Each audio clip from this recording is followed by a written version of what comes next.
So we're going to focus on money as one of our tasks this week.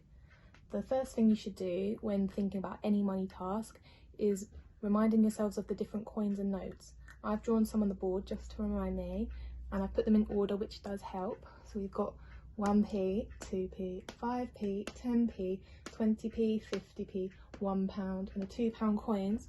And then slightly larger, we've got £5 note, £10 note, £20 note and a £50 note. One of your tasks this week is to work out the total amount.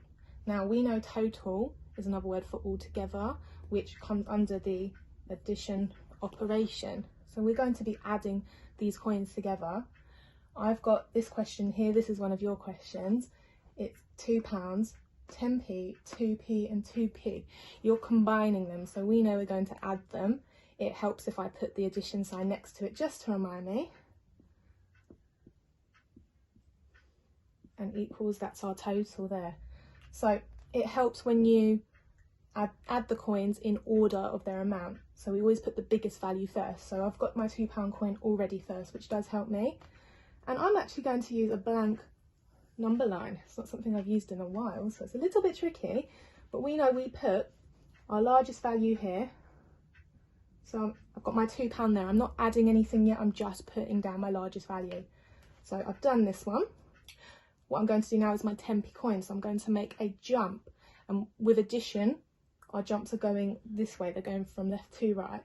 So one nice big jump there of 10p, that's what I'm adding. So now I've got a £2 coin and a 10p.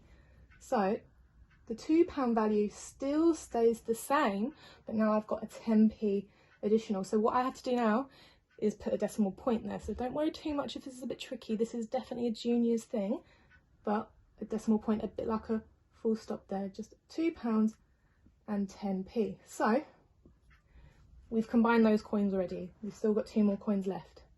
So this one's slightly smaller, it's a 2p. So here's one jump of 2p. It helps me if I write down the value just so I remind myself. That's what I'm adding. And now I've got £2 and 10p and another 2p to add. So my £2 is staying the same because I know £2 is the same. It's equivalent to 200 pennies. So that hasn't changed, that's staying the same. There's my decimal point again. Now I'm adding 10p plus 2p. 10 plus 2 makes 12. So I've got 12p, 12 pennies. And I'm going to do the same thing for this last 2p coin over here.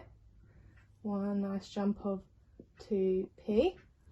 And now I've got £2 and 12p, and I'm adding another 2p. So again, my £2 are staying the same. My decimal point is there. It's 12p plus 2p. 12 plus 2 is 14.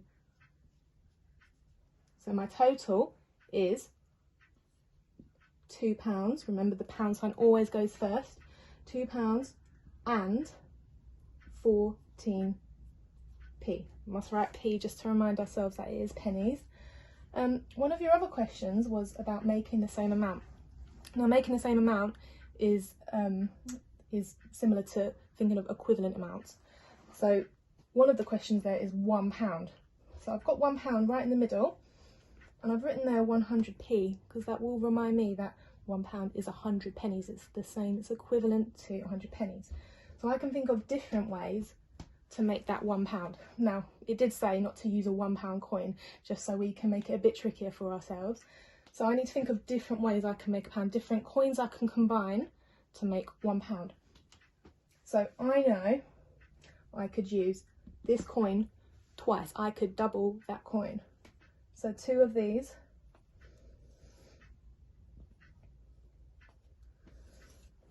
will give me £1. 50 plus 50 is 100 because we know it's 100p. So I need to think of anything else I could do to make £1. So I've got all of these coins here.